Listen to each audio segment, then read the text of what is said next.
What's happened to the NBA regular season, man? Sad. Don't it seem like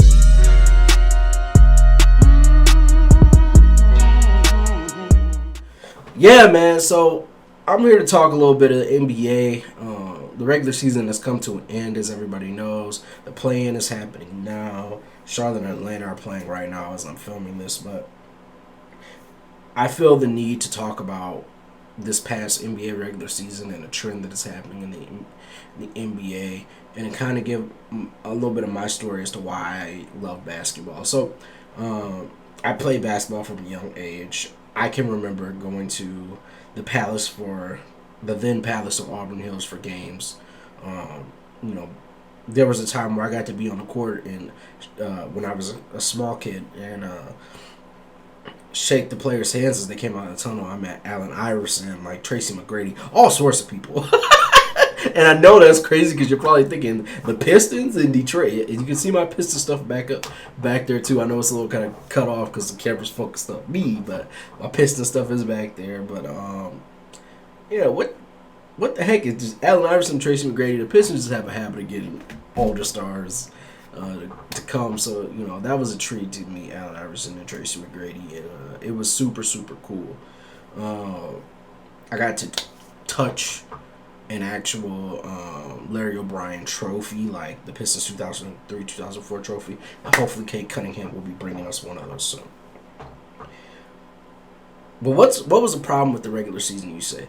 For a team like Detroit, and for me, it's easy to watch the Pistons because I know we're still rebuilding, and to see the young talent, Sadiq Bey one night dropping 50 and the next night being cold as a cold tub. The highs and lows of a youthful team. So being able to watch them is a joy. But they're gonna come in night in, night out because most of these guys are fighting for their job in the league. But a lot of the stars were out this season, whether for hook or by crook. And I didn't go to any games in person this year, but there was just a lot of stars out. And if you paid to go see a game, it's just like, man, if somebody is sitting out, before COVID happened, I was supposed to go to a Lakers Pistons game with my uncle because he's a Lakers fan, and that got canceled. But I'm pretty sure when they did the rescheduling or whatever that happened, LeBron didn't even play that next game. So that was just kind of frustrating because I was really taking him to see LeBron, So it's things like that. Like, I'm a grown man, I'll get over it, But kids who want to see LeBron James play, and who knows how long he's got left in his career, And he's only in town maybe one time. I mean, for us, it's been a blessing because if you live in Detroit, you play LeBron so many times, so you had to be able to, at least if you've been to a Pistons game, you probably have been able to see Cleveland a couple times. But for those people who isn't that situation, there were a lot of people hurt this year, which I know sometimes you can't help that, but there were a lot of people hurt this year. And then there were a lot of people load managing this year. That is a problem. The load managing thing is a problem. Either cut the games down on the season, fine, make the season 62 games, or do something about these guys just sitting out. I mean, it's I feel like it hurts the product when they let these guys just sit out. People pay to see the stars. I mean, that's what they're there for, and for them to just be low managing is just it's terrible. And I mean, I don't know if people felt the regular season was bad because the Lakers weren't doing well, because I could care less about the Lakers. I still felt that there was some I still felt that there was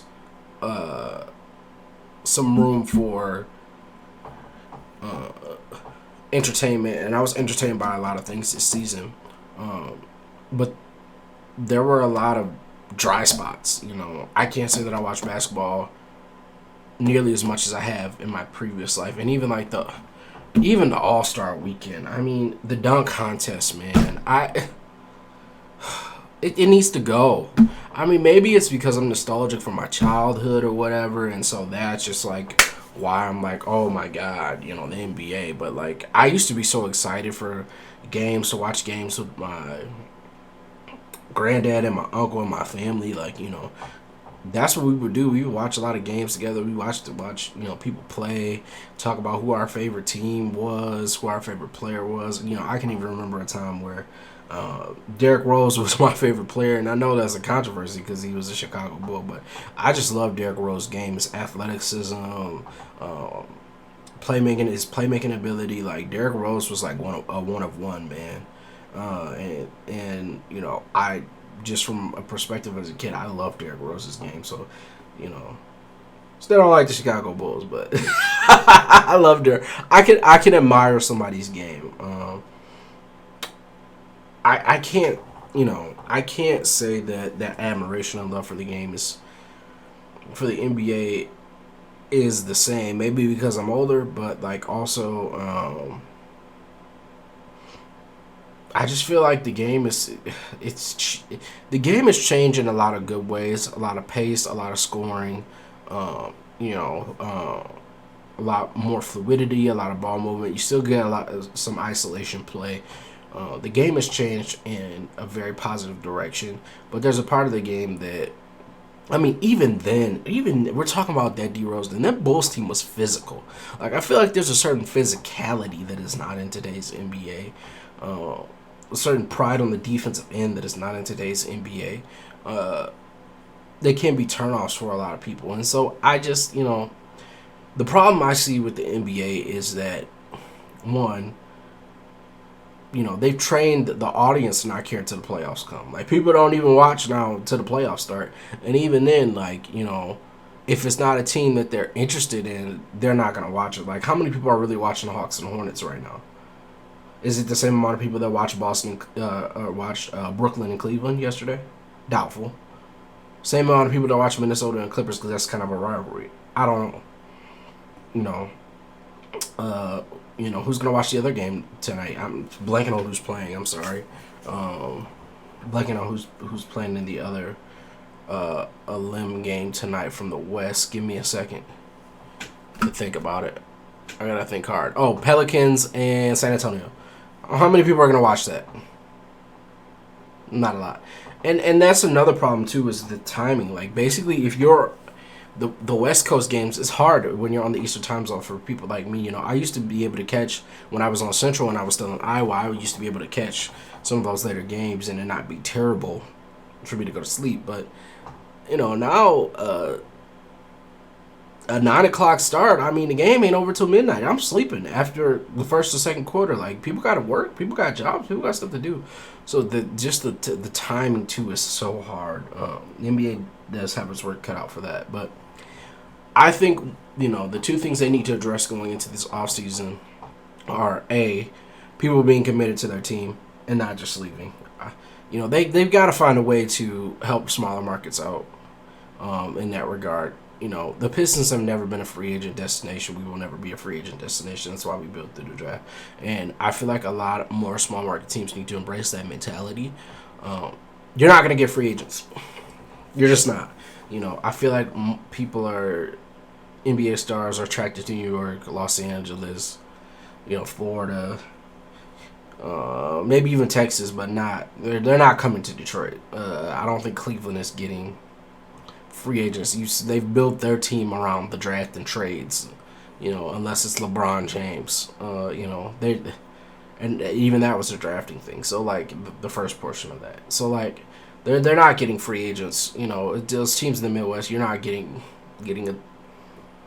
a bona fide star free agent. You got to make those trades into the draft, and more small market teams need to adopt that mindset. But the league also needs to help those small market teams out, and I don't think they do a good enough job of that.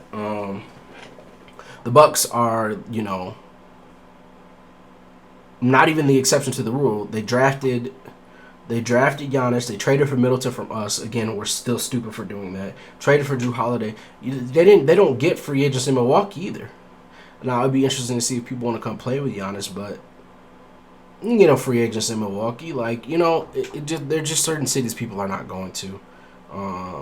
Chicago is the only place that, and it's just because of the city that Chicago is, they get those type of free agents. Like they got Alonzo, they got Caruso, they got DeMar, So Chicago's that city in the Midwest that can do that. But for the rest of us around that smaller market, the Pacers, you're not getting free agents there. So with that being said, the league needs to do something to help facilitate small market teams in keeping their talent, and they need to do something about load management. Either cut the games to 62, which they will not do.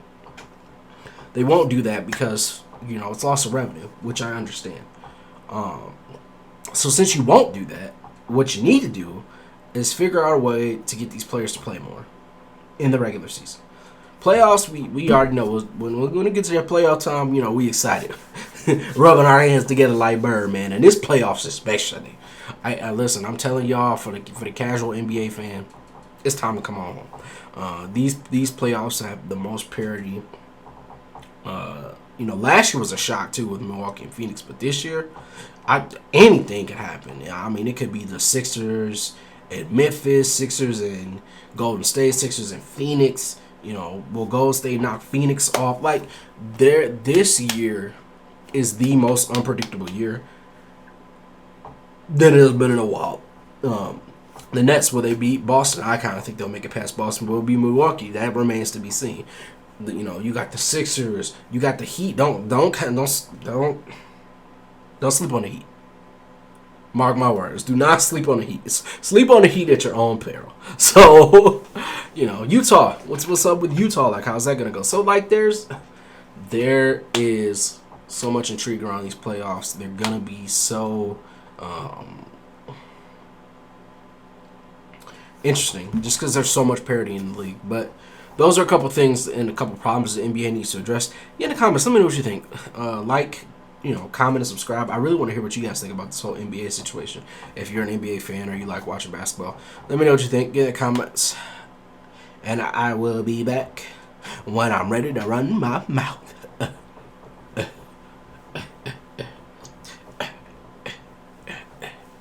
People are going to be looking at me weird like, what are you doing? Let me get out of here.